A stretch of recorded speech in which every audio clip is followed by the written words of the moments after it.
El reloj marcaba la medianoche cuando Clara cerró la puerta de su pequeña librería, ubicada justo al lado del callejón sin salida que todos en el barrio evitaban mencionar. La noche era fría, y una neblina ligera cubría las calles empedradas, haciendo que las farolas proyectaran sombras danzantes. Había algo extraño en aquel callejón. A lo largo de los años, se habían contado historias de desapariciones y susurros que parecían venir de entre las paredes mojosas. Pero Clara, una mujer fuerte y decidida, siempre había ignorado esos cuentos, hasta esa noche. Mientras caminaba hacia su apartamento, justo al otro lado del callejón, escuchó un suspiro. No era un suspiro cualquiera, sino uno que parecía arrastrar el peso de un alma rota. Se detuvo y miró a su alrededor, pero no vio nada ni a nadie. Aun así, algo en su interior le dijo que no debía cruzar. Solo un poco más se dijo. No pudo dejar que el miedo gane. Al pisar el primer escalón del callejón, una figura apareció al fondo, cubierta con una capa negra y una máscara de porcelana que reflejaba la luna. ¿Quién anda allí? Preguntó Clara con voz firme, en que sus manos temblaban. La figura no respondió. En su lugar, avanzó lentamente hacia ella, y Clara pudo notar un brillo metálico en su mano derecha, un cuchillo. Un grito desgarrador cortó el aire. Pero antes de que pudiera correr, la figura desapareció entre la niebla, dejando un rastro de gotas de sangre que manchaban el adoquinado. Temblando, Clara retrocedió y llegó a su apartamento, cerrando la puerta con llave y apoyándose contra ella. Esto no puede estar pasando, murmuró. Pero alguien necesita ayuda. Al día siguiente, Clara decidió investigar. Con la ayuda de su mejor amigo, Marco, un policía con corazón de pota, comenzó a buscar pistas. Marco le contó sobre otros casos sin resolver en el barrio, todos con un patrón similar, víctimas jóvenes, desaparecidas tras pasar por el callejón. Pero Clara no era solo una víctima en potencia, su espíritu rebelde y su corazón amable la empujaban a ir más allá. Descubrió que el asesino, a quien la prensa había bautizado el sombrío, no solo sembraba terror, sino que detrás de su máscara había alguien que también cargaba una herida profunda. En sus conversaciones con Marco, Clara supo que el asesino parecía elegar a sus víctimas por algo más que el azar, buscaba redención, justicia o quizás, perdón. Esa mezcla de miedo y compasión despertó algo en Clara. Decidió que, si podía, hablaría con ese ser oscuro para encontrar que había tras el cuchillo. Durante la investigación, Clara y Marco comenzaron a acercarse más. Entre el terror y la tensión, floreció un cariño sincero y cálido, que le dio fuerza para enfrentar la oscuridad. Una noche, Clara sonó con el callejón. Ali, la figura con la máscara le tendió la mano, y sin miedo, ella la tomó. En ese instante, una voz suave le dijo. No soy el monstruo que temes. Solo busco ser visto y perdonado. Al despedida, Clara supo que su vida ya no sería igual. La madrugada en el barrio era un silencio incómodo. Clara no podía dormir.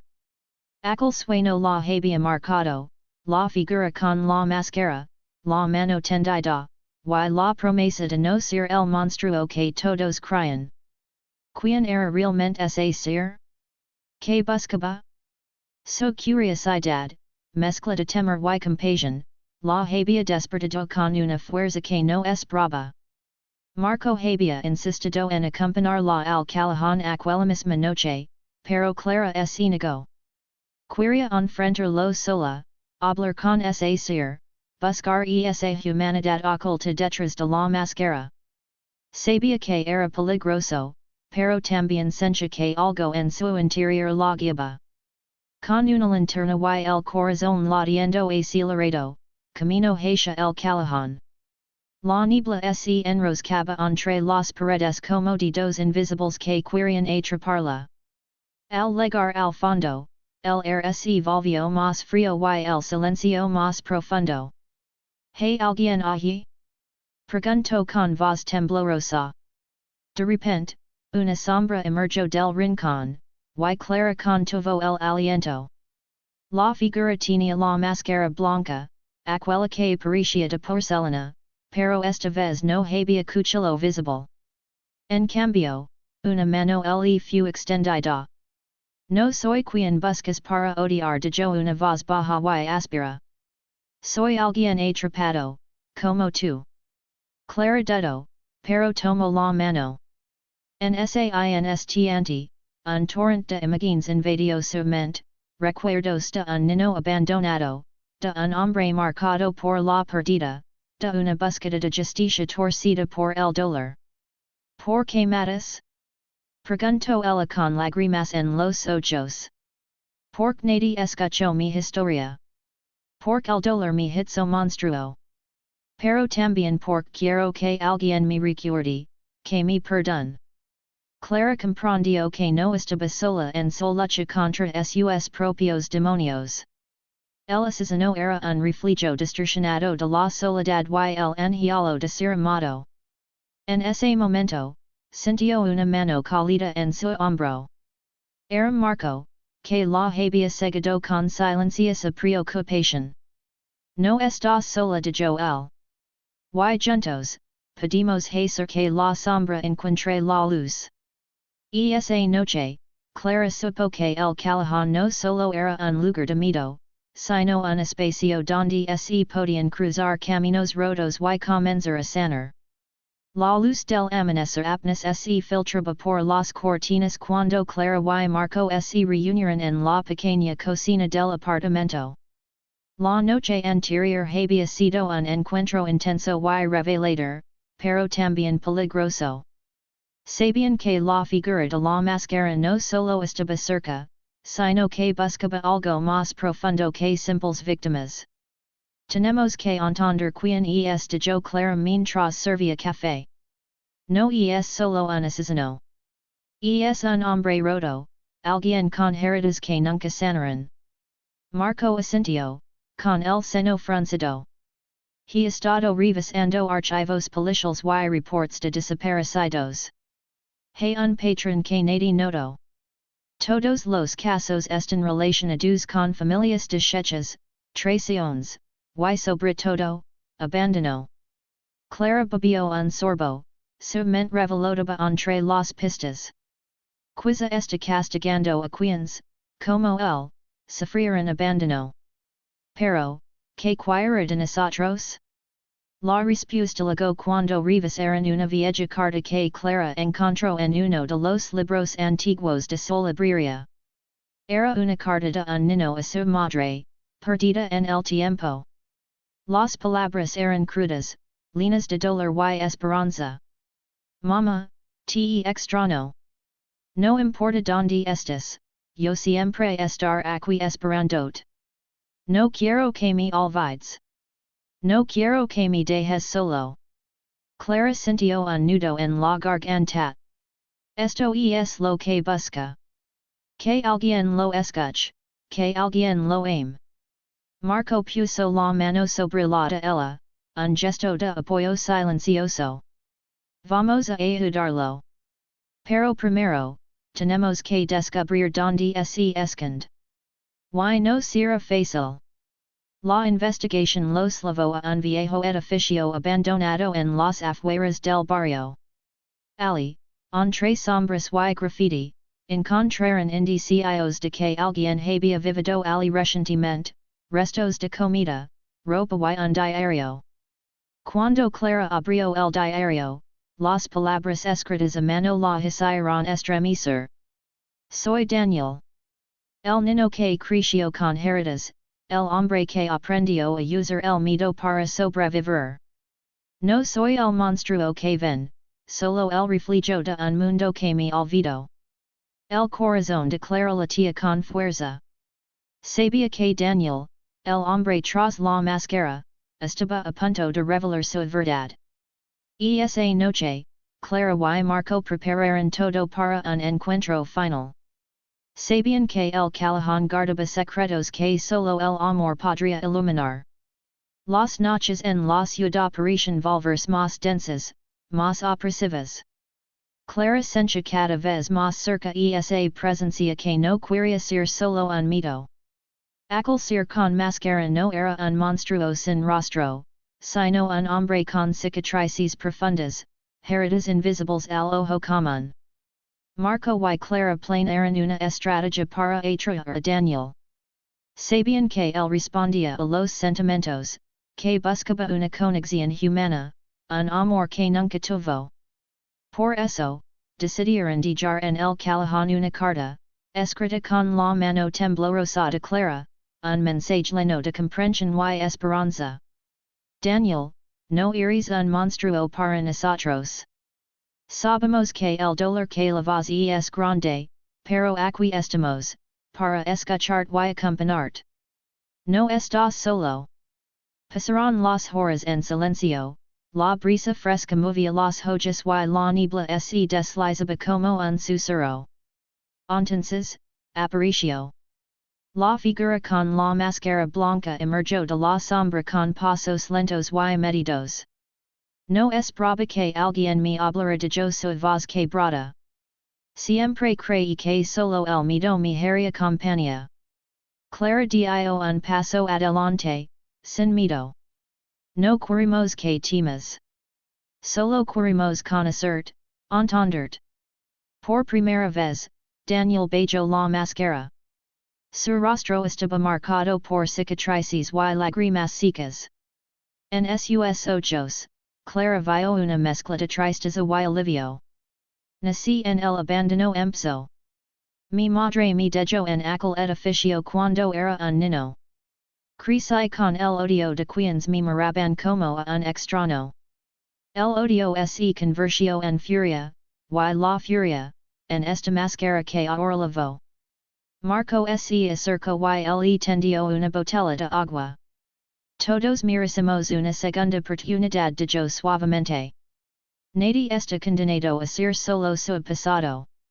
La conversación se extendió hasta que las primeras luces del amanecer comenzaron a tener el cielo. Daniel confesó sus miedos y su anhelo de ser amado. Lo que más temía era que me olvidaran de yo con voz débil. Pero aquí están ustedes. ¿Podrán ayudarme a dejar atrás esta sombra? Clara y Marco lo miraron con ternura. Juntos lo lograremos, respondieron al unísono. La última noche, el Callahan dejó de ser un lugar de terror para convertirse en un espacio de esperanza.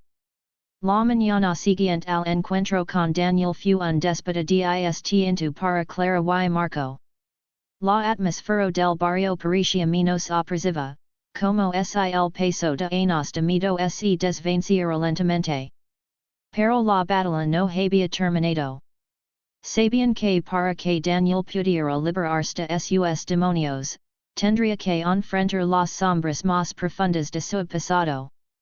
Clara acompañó a Daniel al viejo edificio abandonado. Era el lugar donde había sido dejado por su madre, el epicentro de su dolor. Las paredes descanchadas, el olor a humedad y abandono hablaban por sí solos. Daniel caminaba con paso firme pero con los ojos llenos de recuerdos. Aquí, todo comenzó de yo, la voz cargada de emoción. Se sentaron en el suelo polvoriento, y poco a poco, Daniel comenzó a narrar su historia, no como el asesino que había aterrorizado al barrio, sino como un niño perdido, un alma que buscaba amor. Mi madre era una mujer rota, explicó huyendo de sus propios demonios. Me dejó aquí con la promesa de regresar, pero nunca lo hizo. Crecí escuchando el silencio, aprendí a luchar solo, a convertirme en alguien que nadie pudiera herir. Clara Cintio lagrimas caer por sus medulas. Marco tomo su mano, dándole fuerza. Nunca estuviste solo, Daniel de Joella. Nosotros estamos aquí ahora. Queremos ayudarte a sanar. Las semanas siguientes fueron un camino arduo. Daniel luchaba contra la oscuridad interna, contra las voces que lo empujaban a la violencia. Pero con cada día que pasaba junto a Clara y Marco, su máscara comenzaba a quebrarse, dejando ver a un hombre que ansiaba la redención. Hubo momentos de debilidad, de retrocesos sangrentos cuando la sombra lo dominaba y sus manos volvían a tenerse de rojo. Pero cada vez, Clara estaba allí, con sus palabras y su amor, recordándole que podía elegir otro camino. En uno de esos momentos, Daniel confesó. A veces, el dolor es tan grande que parece que solo el odio puede llenar el vacío. Clara lo abrazó fuerte. El amor es más fuerte que cualquier oscuridad. Yo lo siento en ti, aunque tú no lo veas aún.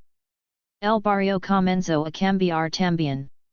Las historias de Miedo dieron paso a relatos de esperanza, de un hombre que luchaba por dejar atrás el horror. Y un día, Daniel decidió dar un paso definitivo, ir a buscar a su madre, no para reclamar, sino para perdonar. Daniel, acompañado por Clara y Marco, emprendió el viaje hacia el lugar donde había crecido, con la esperanza de hallar a la mujer que lo abandonó. La carretera parecía interminable, pero cada kilómetro estaba cargado de tensión y expectativa. Durante el trayecto, Daniel recordó fragmentos de su infancia, risas distantes, promesas rotas, y la profunda soledad que moldeó su alma. Clara y Marco lo apoyaban con palabras y silencios, sabiendo que esta confrontación podría ser decisiva para su sanación. Al llegar, la casa estaba en ruinas, igual que la relación que buscaban reparar. La puerta churió al abrirse, y apareció una mujer, envejecida y cansada, con ojos que reflejaban culpa y dolor. Daniel susurró, casi sin aliento. El encuentro fue tenso, lleno de lágrimas, reproches y perdón. Daniel no buscaba venganza, solo respuestas y paz. Te perdono de yo finalmente, con voz firme. Pero también necesito que me escuches. No solo yo, sino la vida que perdimos. La mujer rompió en llanto, abrazándolo como si el tiempo pudiera borrar nuestra abandono. Mientras tanto, Clara y Marco esperaban afuera, conscientes de que aquel momento era más que un reencuentro, era la liberación de una sombra que había oscurecido muchas vidas. Cuando Daniel salió, su rostro reflejaba una paz nueva, aunque frágil. Gracias por estar conmigo, dijo a Clara y Marco. Ahora siento que puedo empezar a vivir de verdad. Pero la historia no terminaba allí. Las heridas, aunque sanadas, dejaban cicatrices que siempre recordarían el camino recorrido.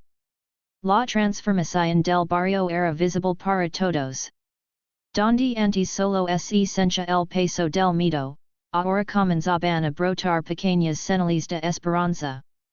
Clara y Marco trabajaban sin descanso para organizar un evento que no solo cambiara la percepción del callejón sin salida, sino que también uniera a una comunidad rota y cansada.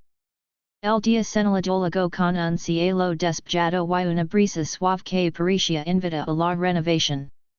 Vecinos que durante años habían evitado ese lugar oscuro, y esa boca de sombra, ahora llegaban con pinturas, luces, y sonrisas. Habían niños corriendo entre las esquinas, artistas colgando murales de colores vivos, y música que llenaba el air. Daniel observaba todo desde un costado, sin prisas ni pretensions. Su rostro ya no mostraba la dureza que alguna vez le impuso la violencia, sino una calma nueva, anqui todavia vulnerable. Cada paso que daba era un pequeño triunfo sobre sus propios fantasmas. Clara se le acercó y tomó su mano, sintiendo el pulso que comenzaba a sincronizarse con el latido del barrio. Mira todo esto dijo ella, con una sonrisa que parecía iluminar la noche. Esto es lo que tú has ayudado a creer. Daniel miró a su alrededor, a las personas que rían, cantaban, y compartían sin miedo. Nunca imaginé que el lugar donde tantas veces quis desaparecer pudiera renacer así confesó. Pero aquí estamos, vivos. Marco se unió a ellos con una caja de luces que repartieron entre las manos de los vecinos. Era un símbolo, la oscuridad se vencía con luz, y esa luz estaba en cada uno de ellos.